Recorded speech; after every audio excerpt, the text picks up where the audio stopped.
Hello and welcome everyone. We are working on a testing library for scheme, and last time we finished implementing a test runner with a message based OP flavored style of implementation. And today we will try to add a bit more functionality, a few more methods to test runner to collect the information about test run and show this information somewhere. I'm Tropin. I work on operating systems and programming languages and do a lot of free and open source software along the way, including this particular library for testing scheme applications. And there was a question about why we use messages for test runner instead of calling functions directly and providing a test runner as argument to this function. Let's see at the implementation of our test runner. Where it is, somewhere here. The test runner. The test runner is basically a function which accepts one argument, the message, and based on the message it performs some operation. For example, it can return state, log of events, some kind of do some kind of action like running asserts and so on. However,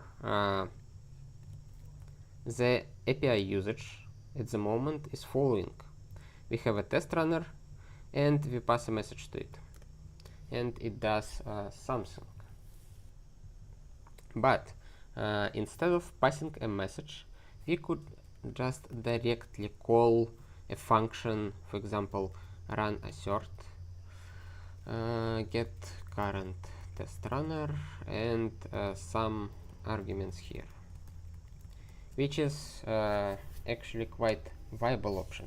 The problem here is that means that we have a run assert function which has one implementation, and no matter what test runner we have, it will behave the same way. That means if our run assert or run tests or some other function doesn't support a particular use case, for example, parallel running of test suites, no matter what test runner is, it won't affect the behavior of this function, and we won't be able to extend the way this function works. However, when we have a test runner and inside test runner we bake some functions, and depending on the message type we perform operations differently. If we change a test runner, the implementation of a run assert function is also changed. So for example, a simple test runner could just print output to stdout for run assert function, but for test runners that used in IDE, it could just save the information in some list or somewhere, and later the message will be sent via network, via an REPL protocol, for example, to the front end of IDE, and this way we swapped the implementation of a run assert by just changing the test runner to a different one. Of course, there's a possibility of having a run assert function which calls another function which attached to test runner, which do the actual run of assert. But it's like just one more layer of indirection, I would say, and I don't think it's like adds any benefits at the moment. So the implementation of run assert would look like this. we have test runner, and let's say some arguments to it. So what we will do, we will obtain a real run assert from test runner somehow, and after that we will call this real run assert on arguments. So to make a polymorphic behavior, we will basically do this thing, which if you take a closer look, doesn't really differs from this one. That's pretty similar. It just, you know, have a bit of more rigid structure, because you define the signature of a function here, and probably you can define some docstring for this function, but other than that, it's pretty much the same thing. And if you don't do this and just have a logic baked here, we lose the polymorphic behavior that we would like to preserve in test runners to make the library much more flexible. Another option to implement polymorphic behavior would be to use records instead of lambdas. We have a lambda here which dispatches its behavior based on the type of the message, but we could do just a record which contains a few fields, and each field will be a function, and depending on our test runner, we can provide different implementation for those fields of the record, and have this kind of polymorphic behavior, but it also will be a bit more rigid, because you need to specify fields of the record up front, which can be actually a good thing for our testing library, because the number of events should stabilize in a few days, I guess, when we implement most of the functionality, and later it won't expand ideally. So the records with like closed world assumption kind of thing should be a good fit for the implementation. But for now, while we experimenting, I use a bit more open world approach, where our test runner can have like a lot of different methods inside it, and we don't like enforce any particular methods to be implemented in test runner for now.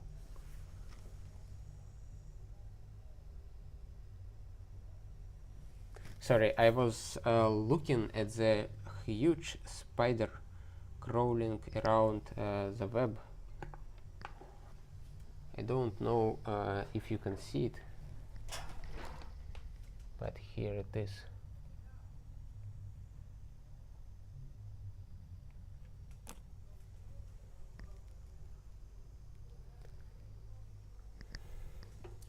I think he is doing some kind of stretching workout at the moment, so we won't be bothering him. Okay, the recap for the previous design decisions is done. I hope the explanation is clear and the reasons why we use those messages. Basically for achieve polymorphic behavior, and the fact that we can achieve the same goal through a different mechanism, but won't do it right now. Maybe we'll do it later.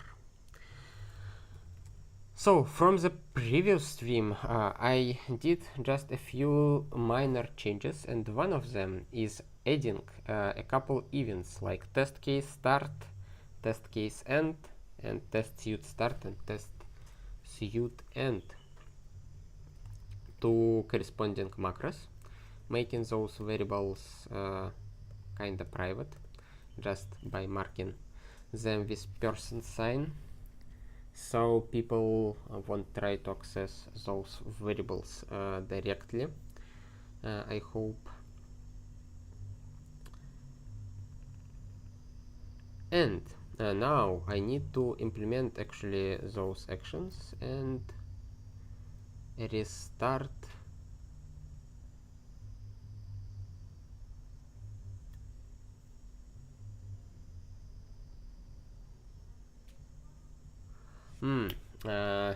the interesting question. Let's see. The parameter is here, is following, and now it's new. Okay. Sounds good. That means that the test runner should be updated. That means if we run all tests, it finished quite quickly.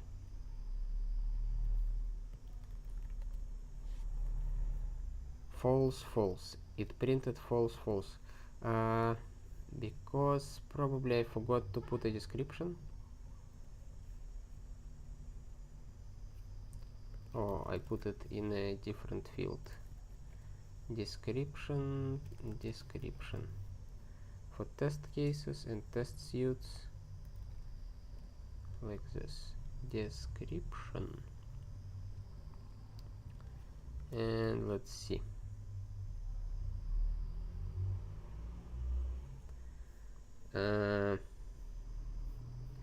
For the quicker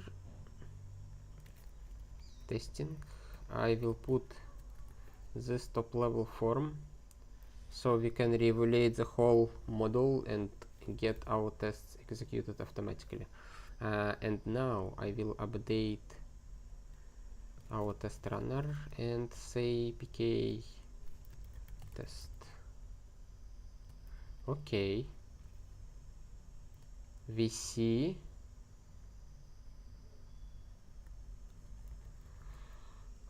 that updating the code of the test runner reflects immediately. Now let's see if we come here.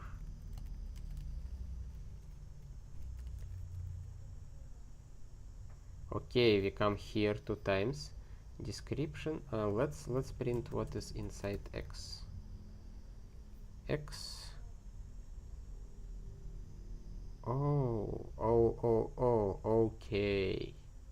Okay. That's fine. Quote addition, symbol to string.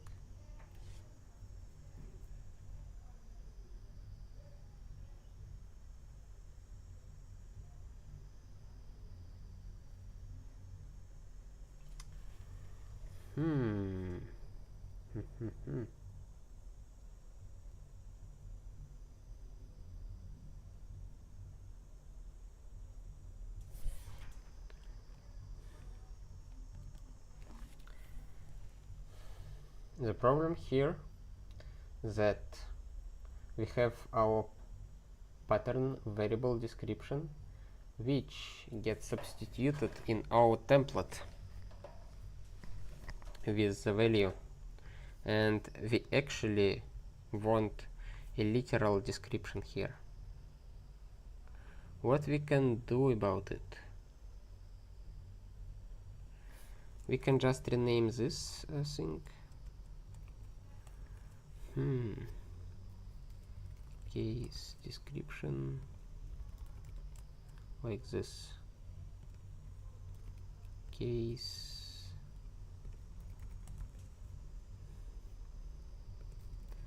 it will be suite description.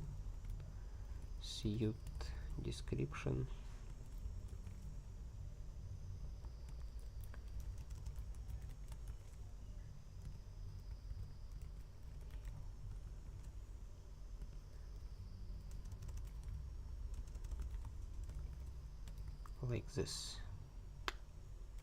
Nice, nice, nice, nice.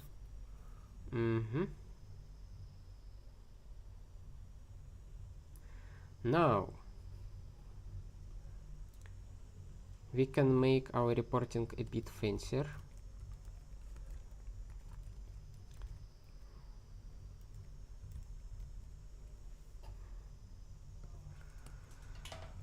Starting case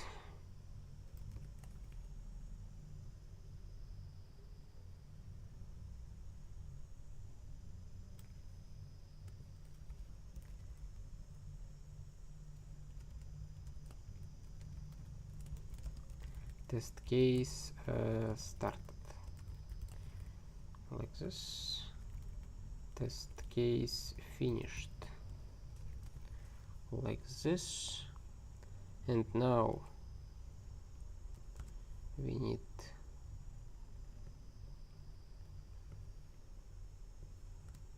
to remove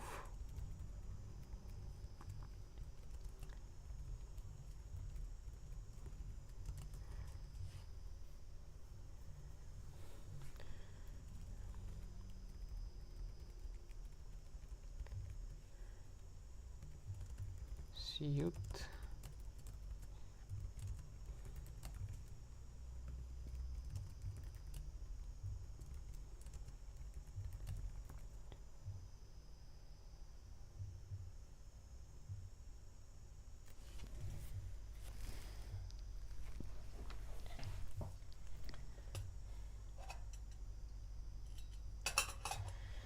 okay. We can see that our suit is started and finished, but there is no test cases.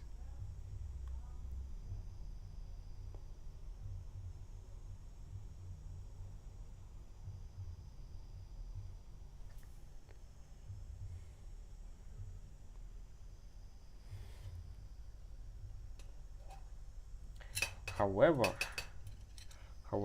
I think we would like to have test cases to be present always.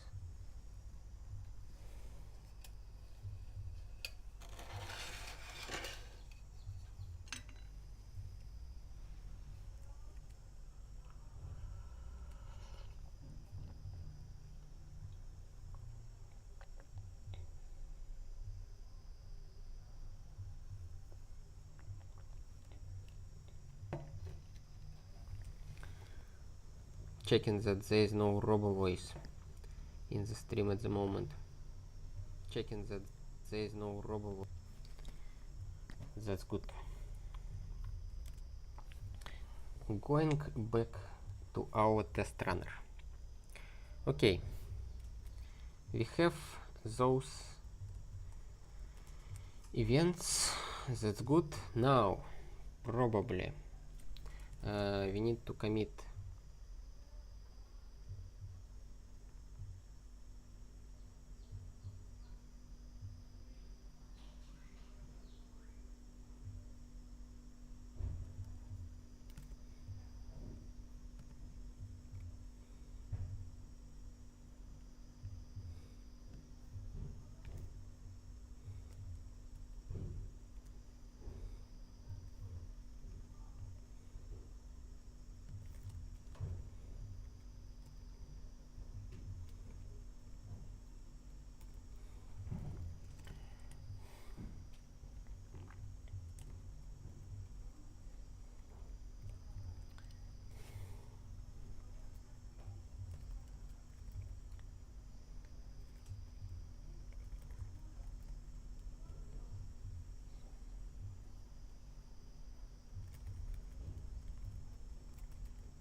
Okay, and now here we can do a trick. The trick will be the following. Let's see the current value of a test case dynamic variable when we execute, and you can see this value is false. And now we can do the following. If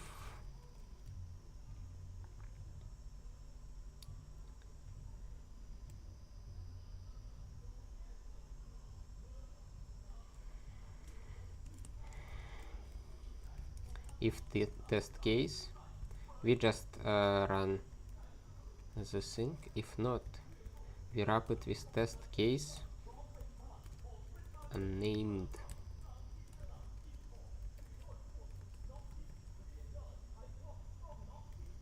Or anonymous test case.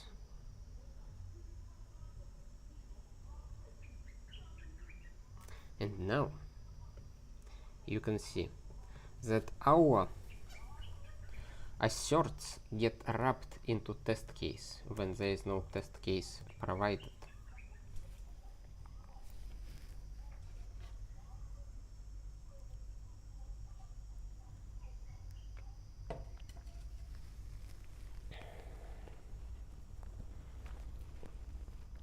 The only question here, do we keep the streak on the test runner side or inside our macro? On one hand, we can just bake this logic into the macro itself. If there is no test case, wrap our assert into test case. On the other hand, if we do so, it's hard-coded and we can't change it later. But having it on the test runner side means that we have more flexibility. Of course, it comes with some price.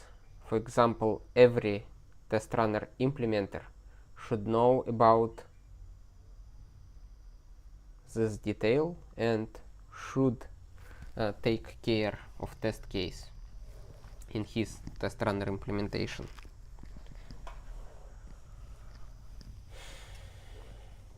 I don't think there are any performance implications of such decision, because the test case is just basically a fancy wrapper for parameterize call, so it shouldn't be a problem.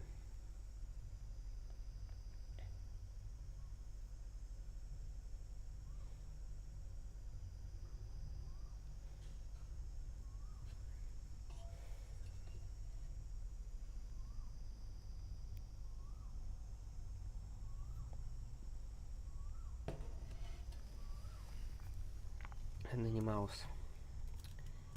I'm curious.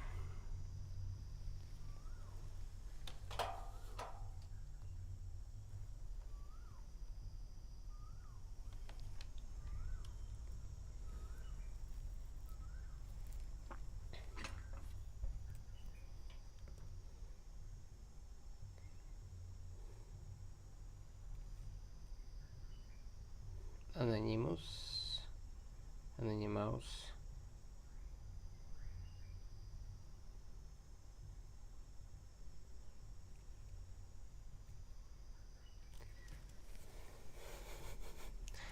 Okay, now I'm curious how this word is spelled.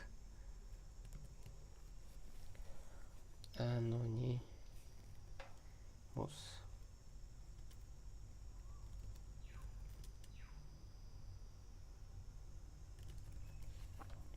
Like this.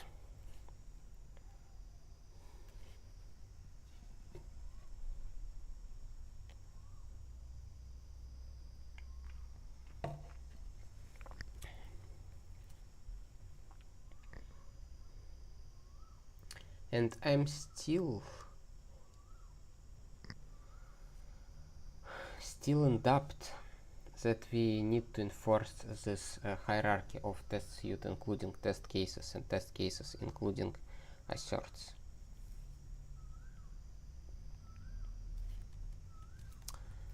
But let's keep it for now. Let's keep it for now and later decide what we are doing about it.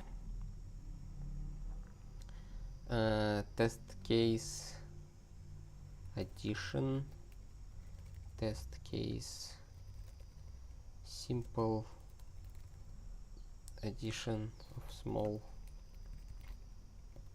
numbers. Oops.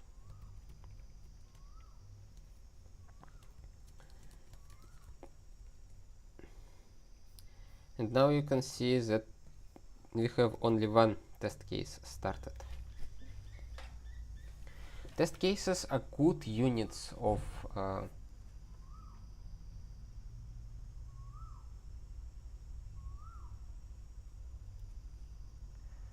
our test run, because I guess test cases is what we can run independently and in parallel.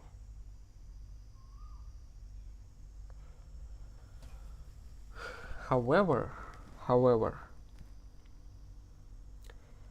in our current implementation, test cases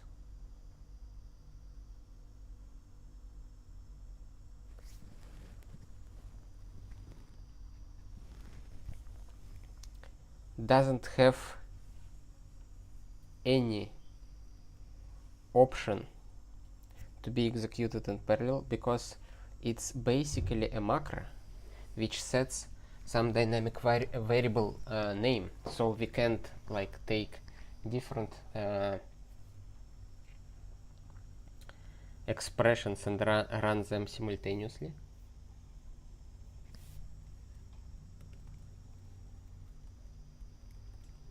Because it doesn't return a thunk that we can run as a function. Oops.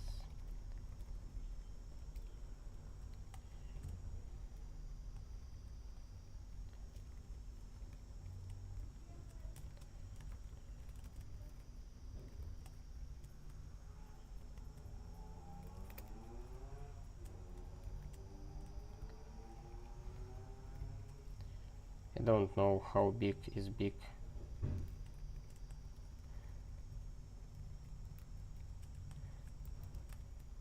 I think it's big enough.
The other thing that we can have here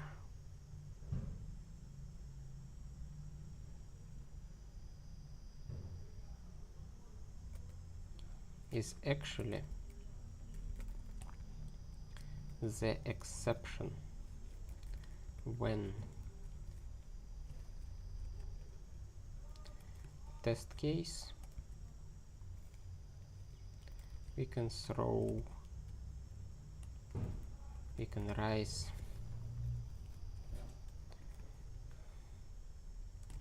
make exception with message test cases can't be nested like this.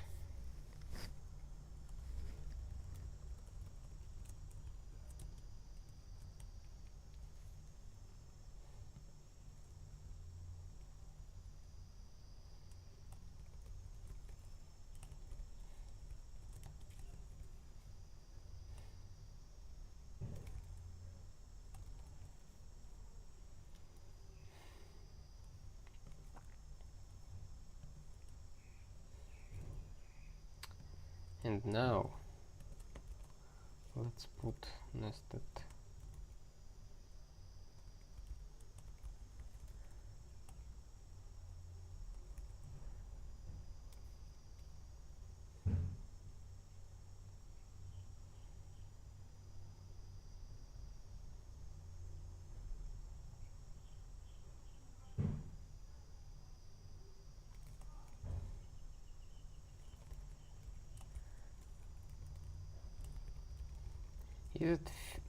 which word better suits here, end or finish?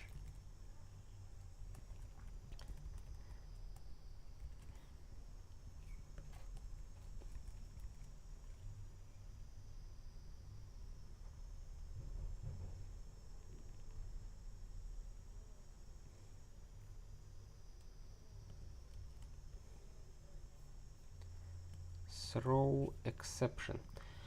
I want to write a test about two nested test cases, and it will be throws exception, and it will be test case 1, test case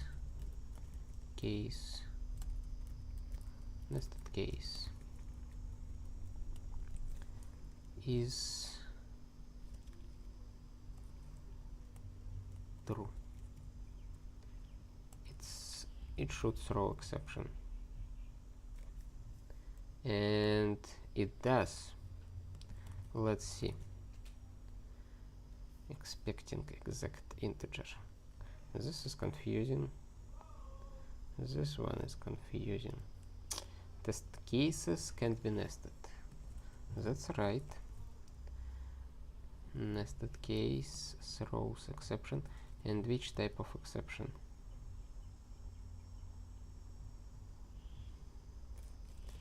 Lambda exception. And exception message of exception. Okay.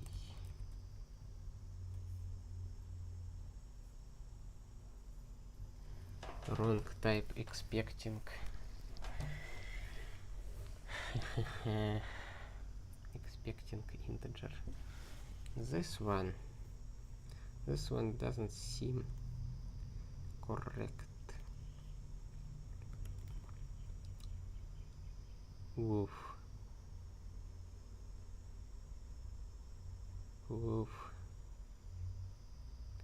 This one looks horrible. Why the heck we jumped here? Make exception with message. We defined Guile common exceptions with a region with irritants make exception, common exceptions, message,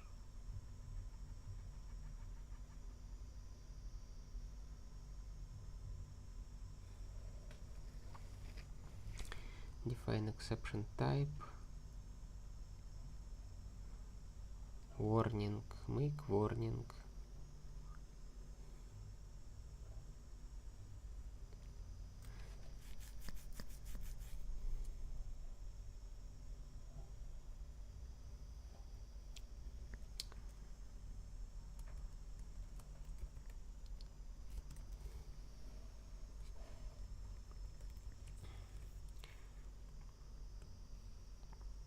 how the heck we got this message. Okay, let's try to explore it.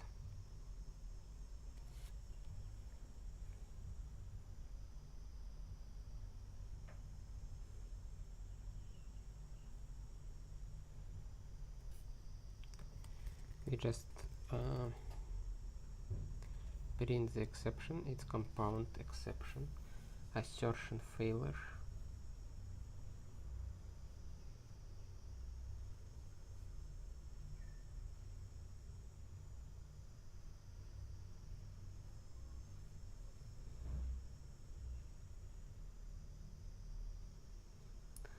That's kind of stupid thing. The function named make exception with message don't have to produce the wrong type.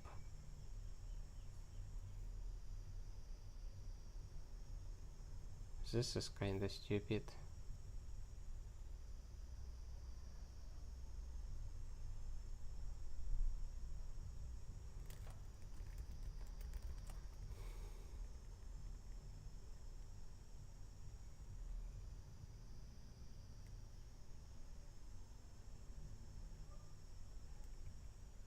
Oh, maybe I need to do raise exception instead of rise, and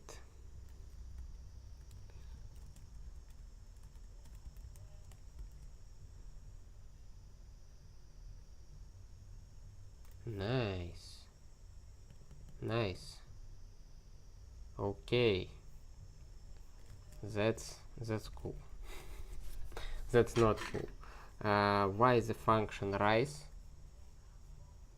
do so strange stuff?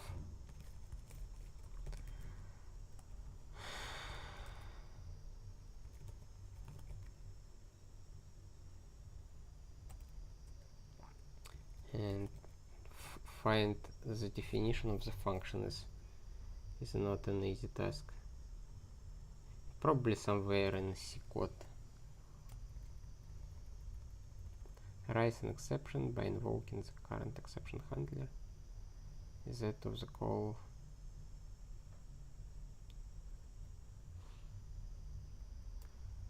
Okay, I don't want to dive into this stuff right now.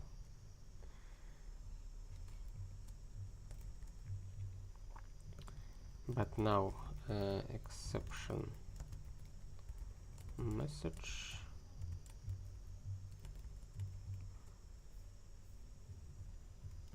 is actually what we are looking for, and now we need to compare them.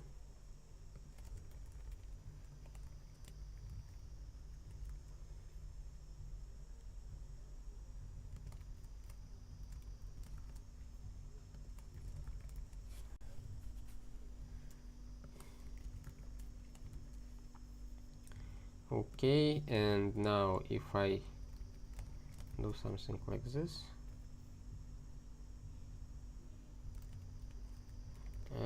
it will fail, and if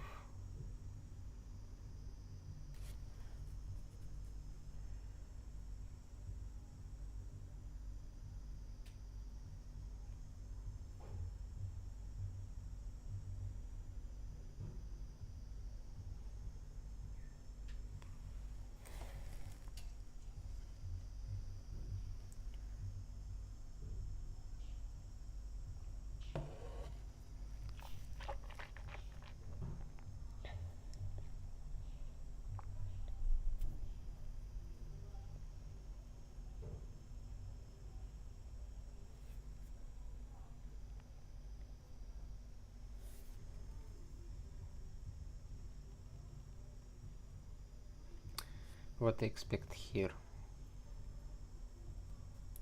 I expect that the test case would fail because of unbound variable, and the exception message won't match.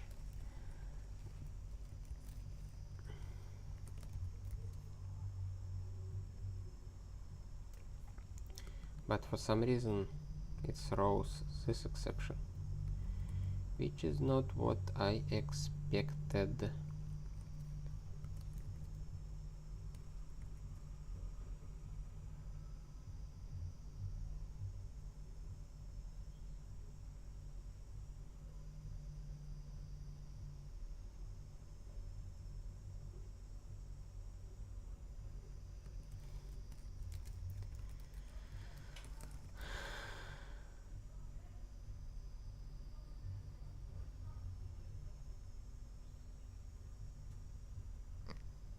This is strange.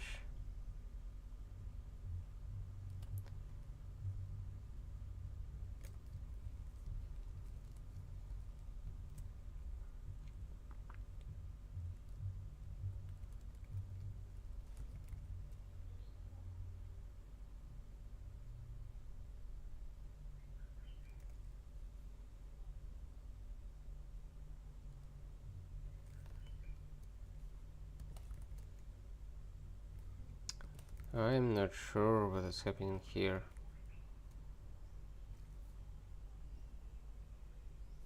Nested test suits and test cases. Right.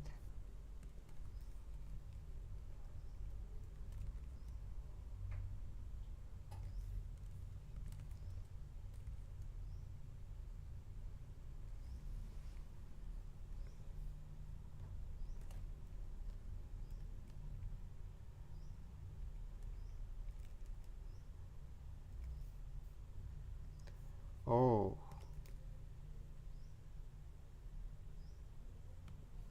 No. If test case raise exception, make exception looks correct, it's a function.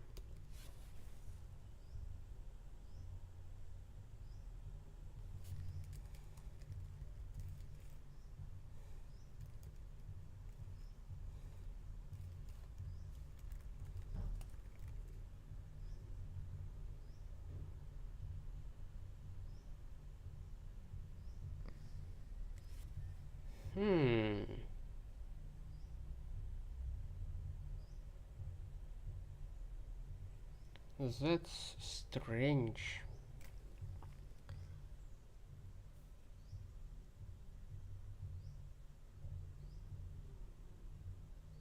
Test case started anonymous. We didn't.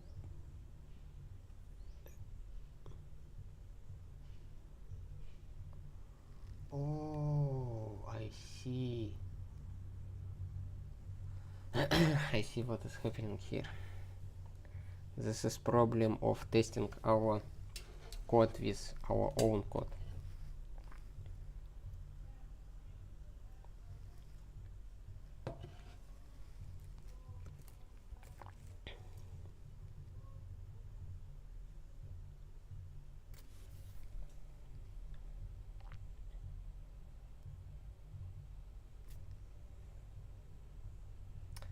This one, parameterize what we want. Test case false, like this. Boom. Now it throws this exception.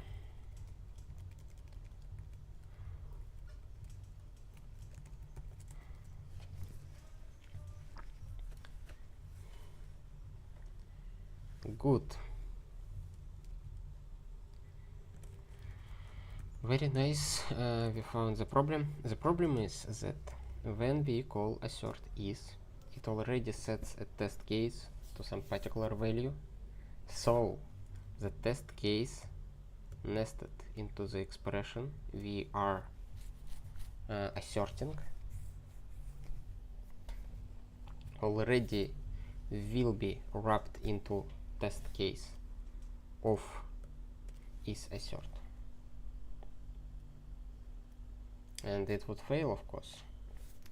And here, of course, we need to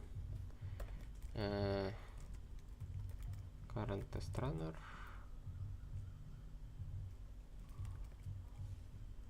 to false, for example.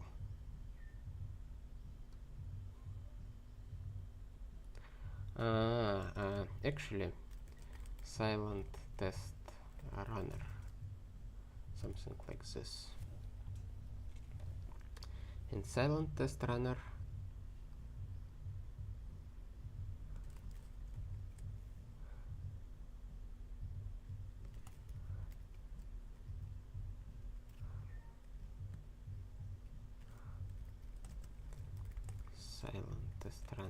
we need this, we don't need this.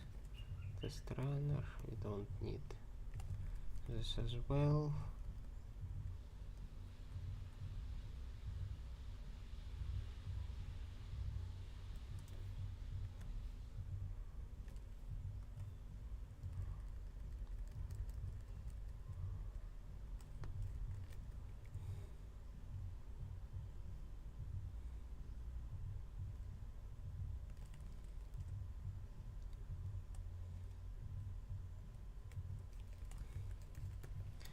This is our silent test runner.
Okay, and we can factor it out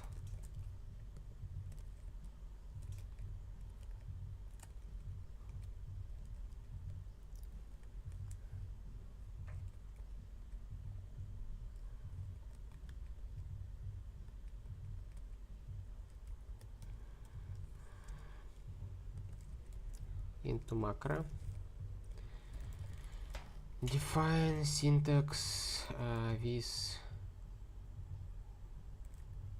silent test runner lambda stx.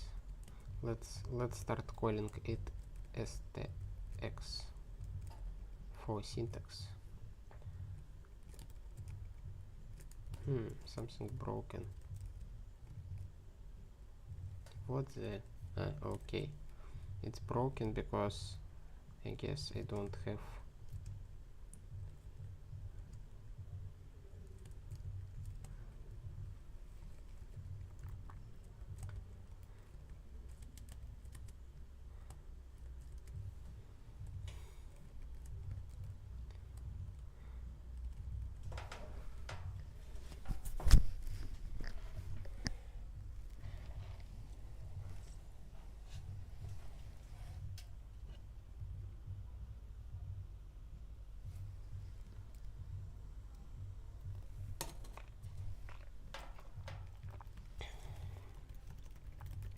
will be syntax case on stx,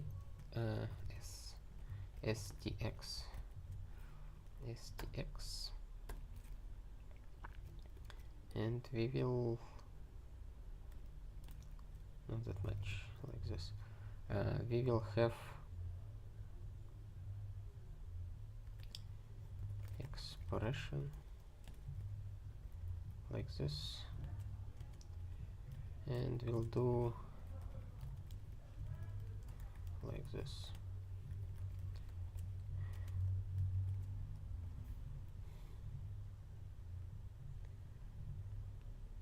And now here with silent test runner. Boom.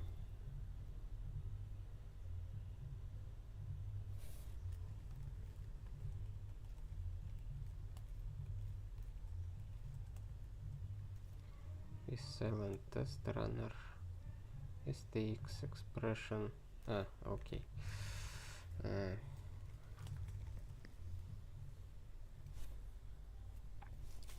Like this.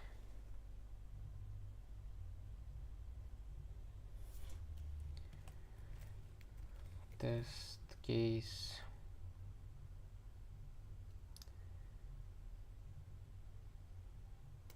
forbid nested test cases.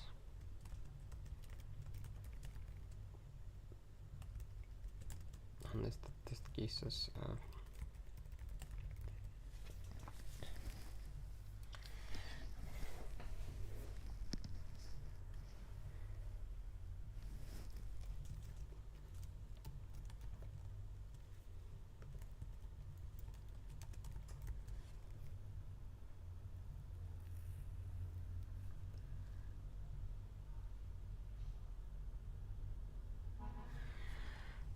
very cool, and if we add a variable here, the test will fail.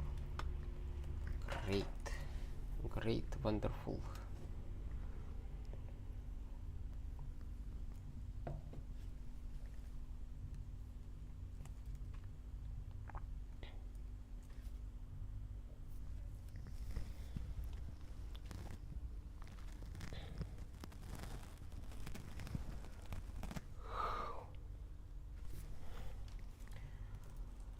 Test case and test pass.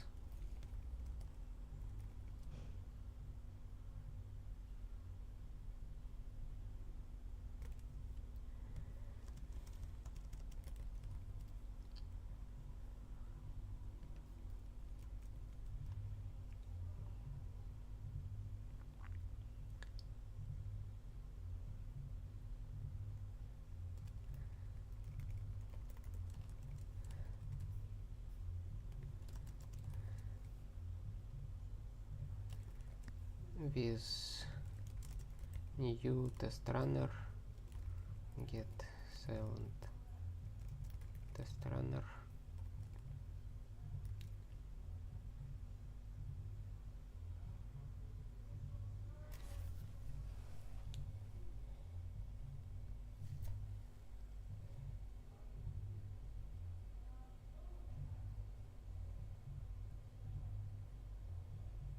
I would call it somehow reset test runner.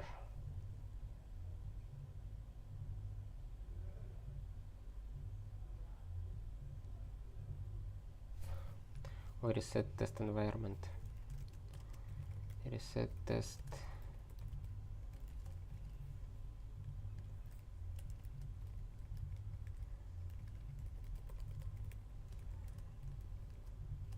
like this.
Right now I did a commit fix up. That means that the change I selected is added to one of the previous older commits, not to the latest one.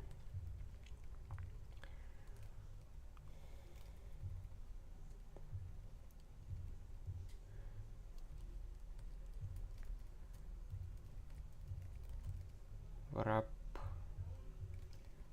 assert into test case if there is no any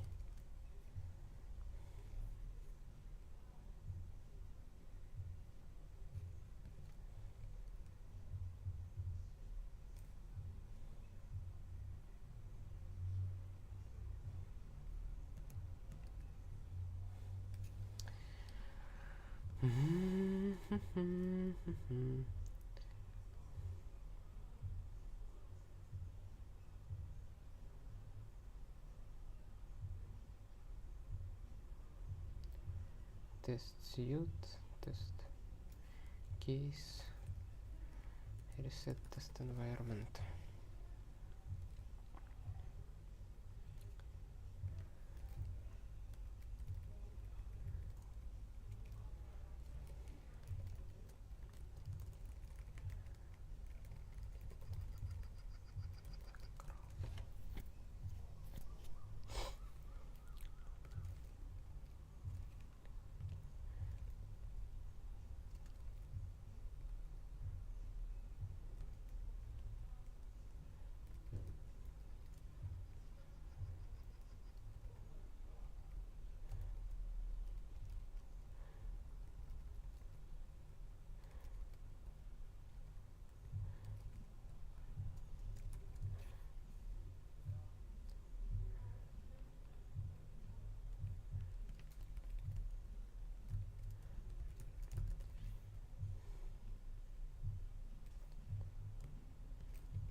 Stale dynamic variables.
Okay, now let's commit this one.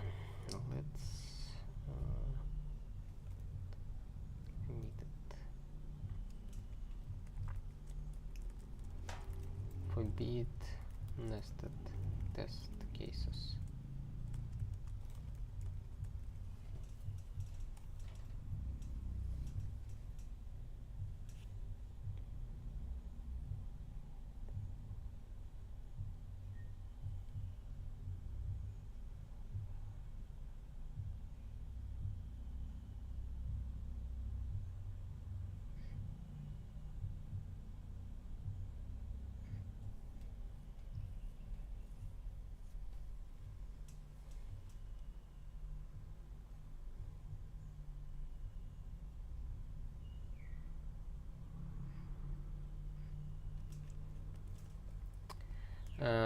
Another thing that I would like to do is to make some kind of hierarchy here.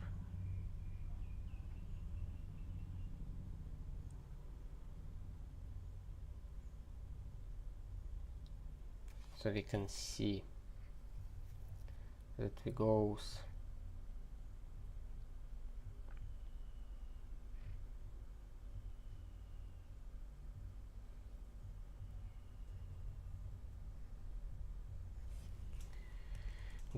deeper and deeper. Define ident.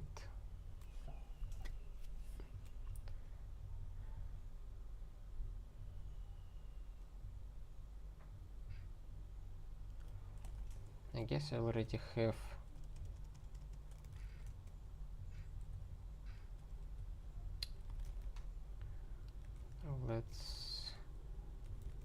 let's kill the compilation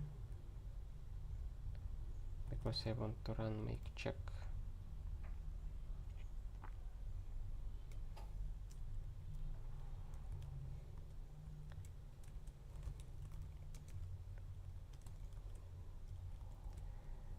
And inside our compilation you can see I already made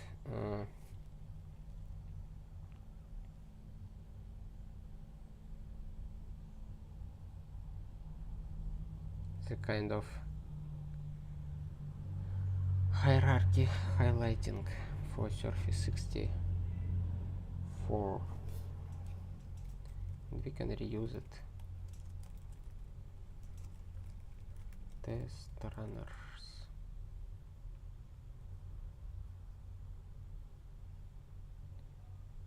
String repeat.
Okay, and here we can do the following.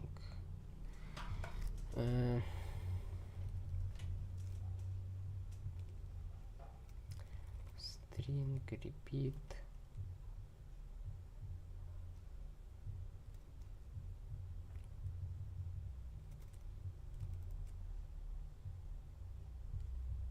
String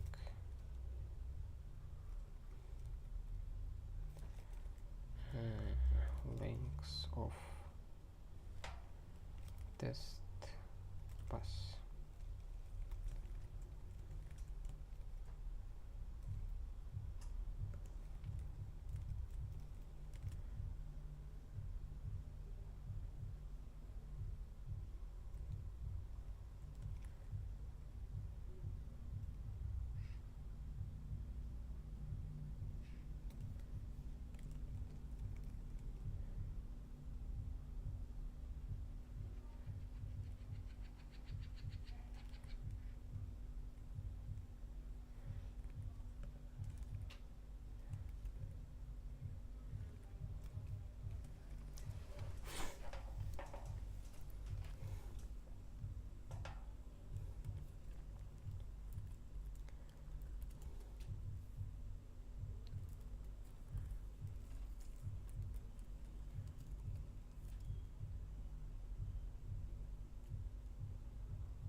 Okay, I guess it's fine.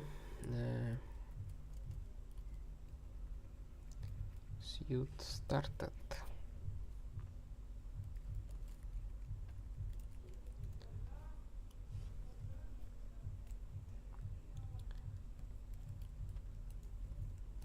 Suit ended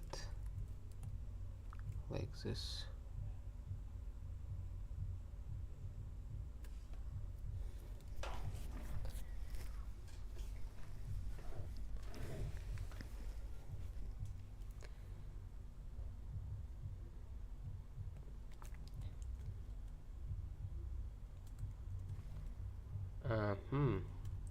Now I need UTF Unicode character.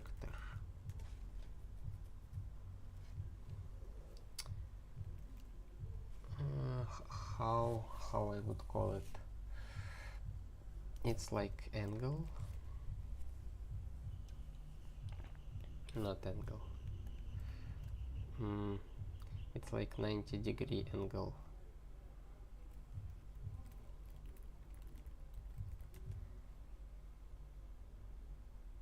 Like this.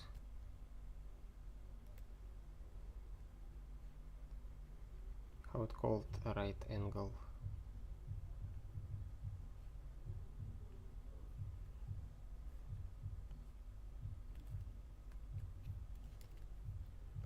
Characters for drawing.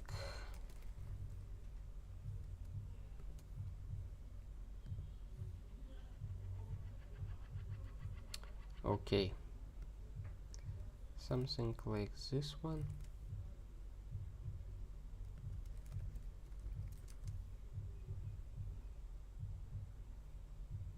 And I need the opposite one to this one.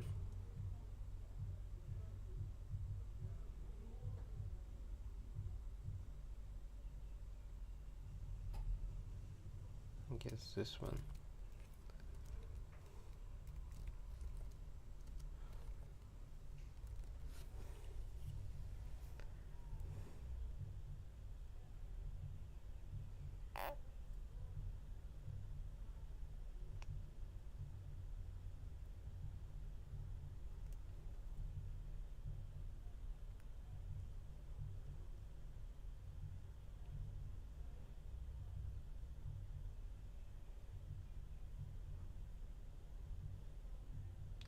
It would be cool that if everything would be aligned one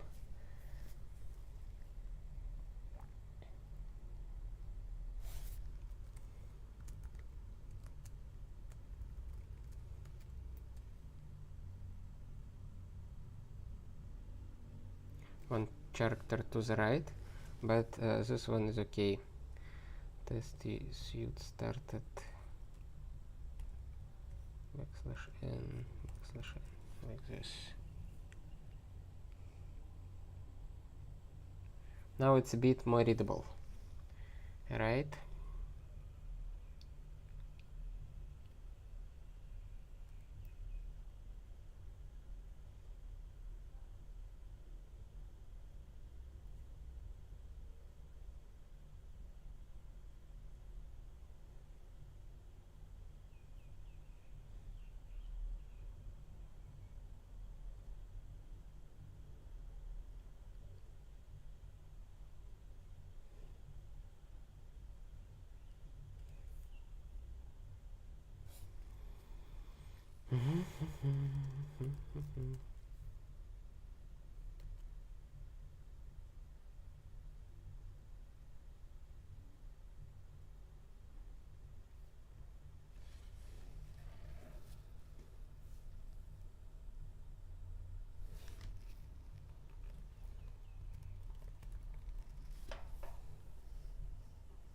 Oops.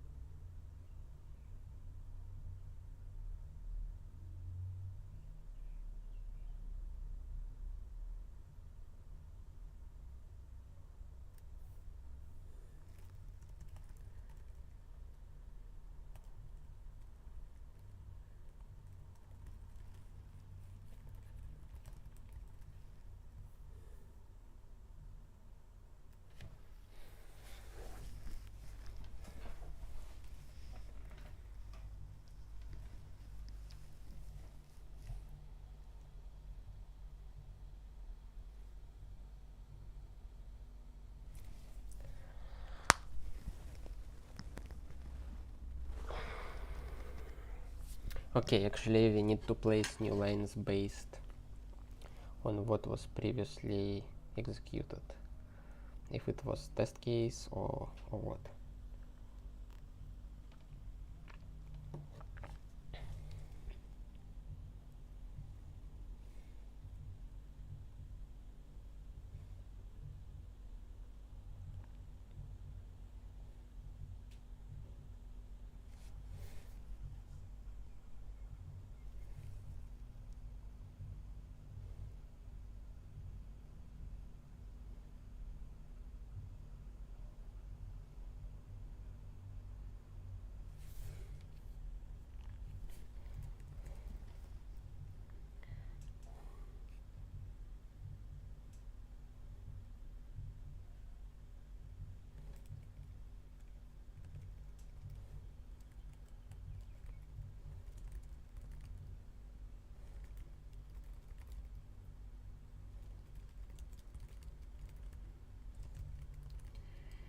Human readable.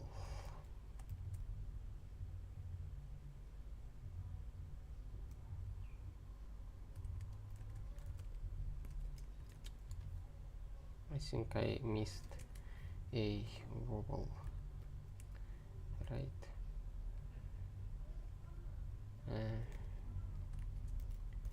Readable. Okay, now it's good. We have 15 unmerged commits.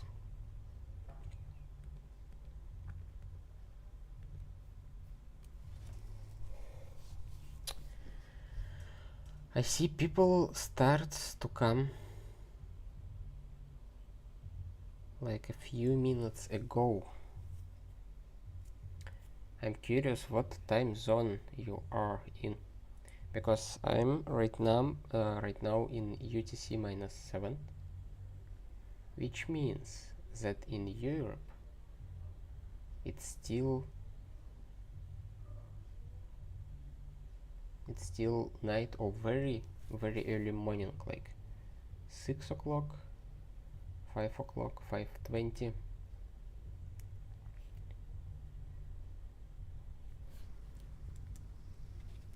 The only reasonable time zone to watch my streams right now, I guess, is Asia, like Japan, Malaysia, Thailand, and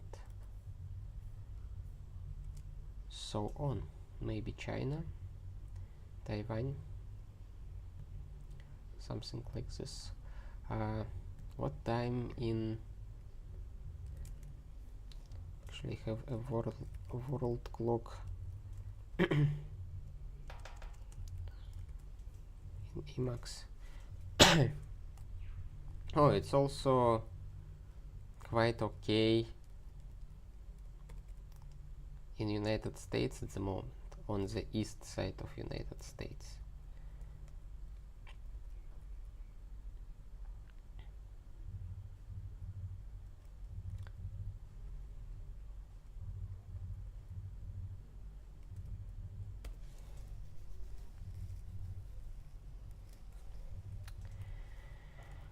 Okay.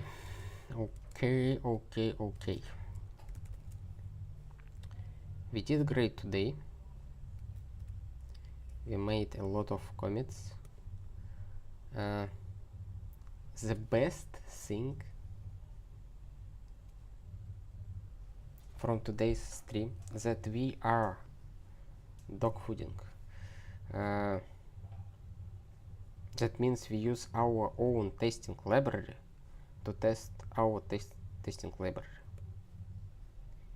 which is kinda great. And it's really nice that we are able to do so, because we can iterate on a working solution and keep improving it, and not, over engineering upfront.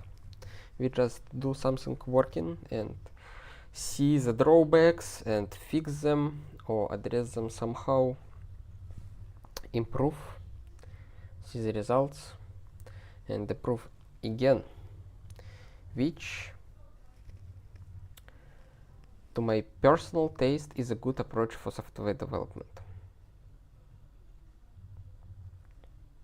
Even for such fundamental things. Probably there are some other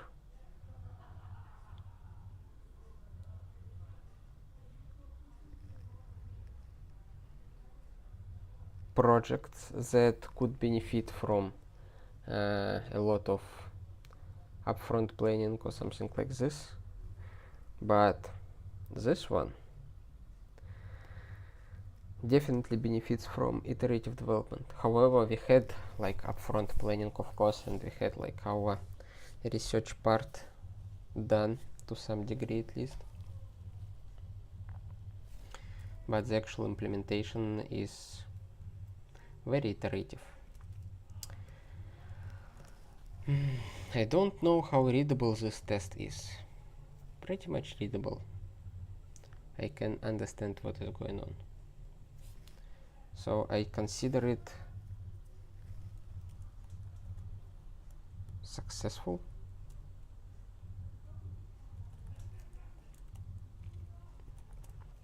Okay, let's do a small sum up of the stream.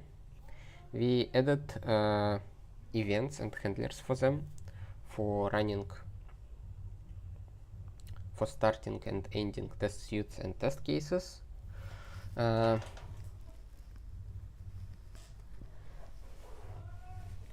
We implemented silent test runner. We implemented reset test environment macro, which sets all necessary variables to the default values and sets a test runner to the specified one. We made our test cases not nestable, so we have a test case only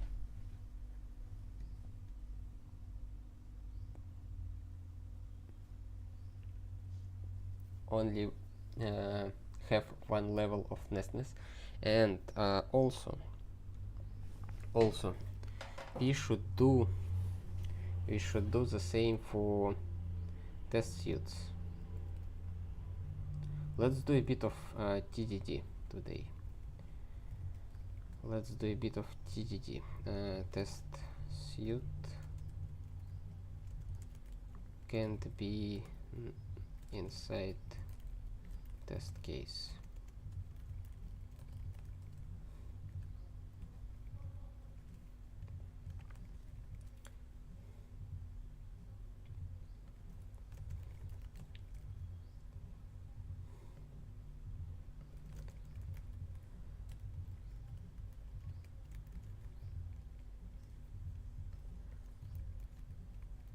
Oops.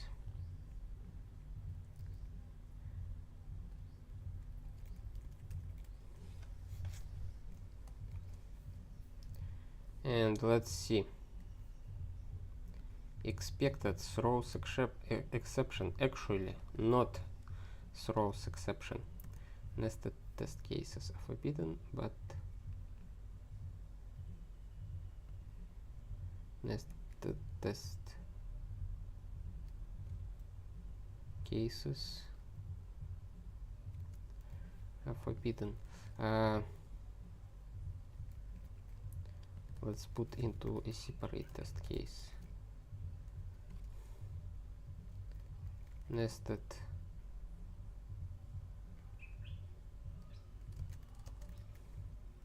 test suite nested in test case is forbidden.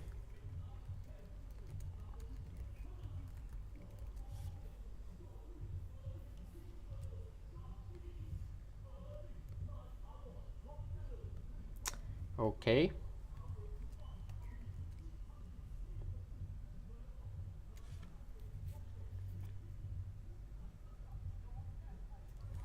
Sounds right to me. I mean the test implementation. Now to the actual test suite.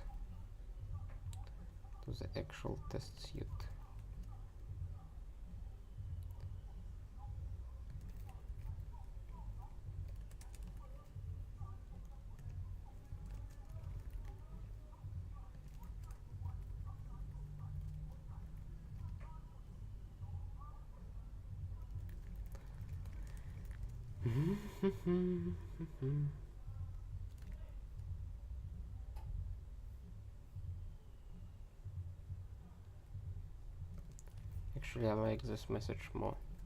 Inside.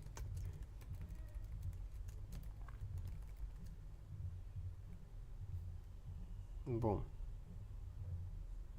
Okay. Test suit throws exception.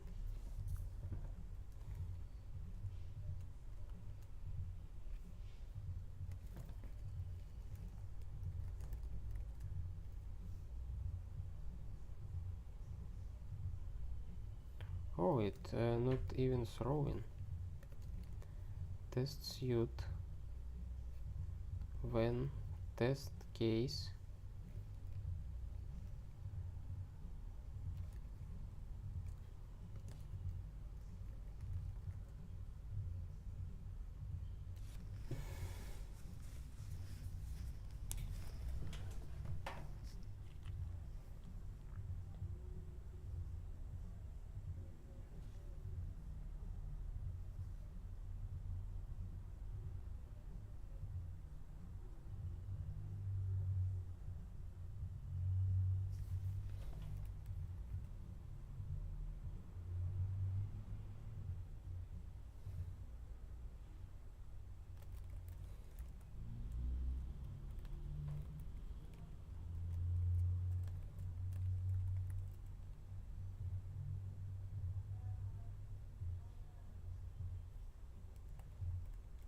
Oh, I got it. I got it. Understood the problem. This one is tricky because test suits returns a lambda.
Okay, okay. Great.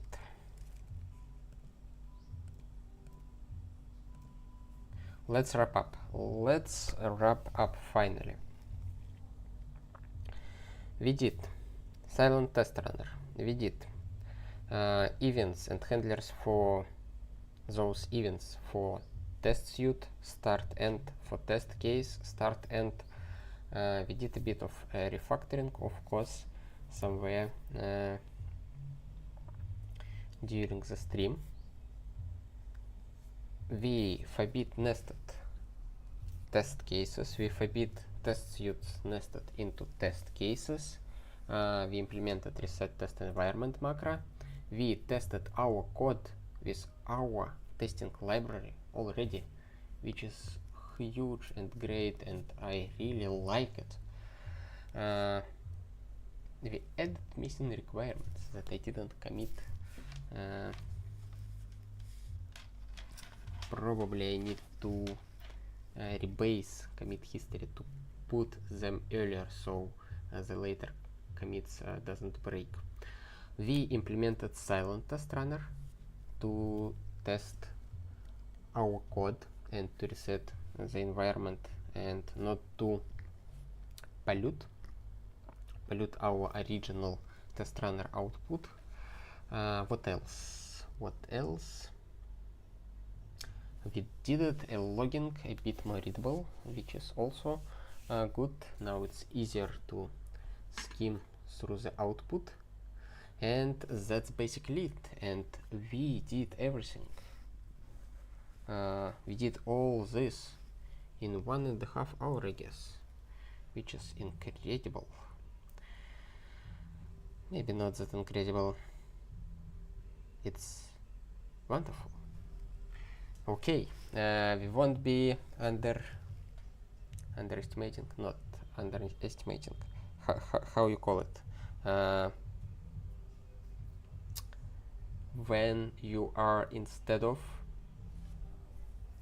telling good things about your work, make your achievements look smaller and talk about them as something, you know, not very important or not very impressive.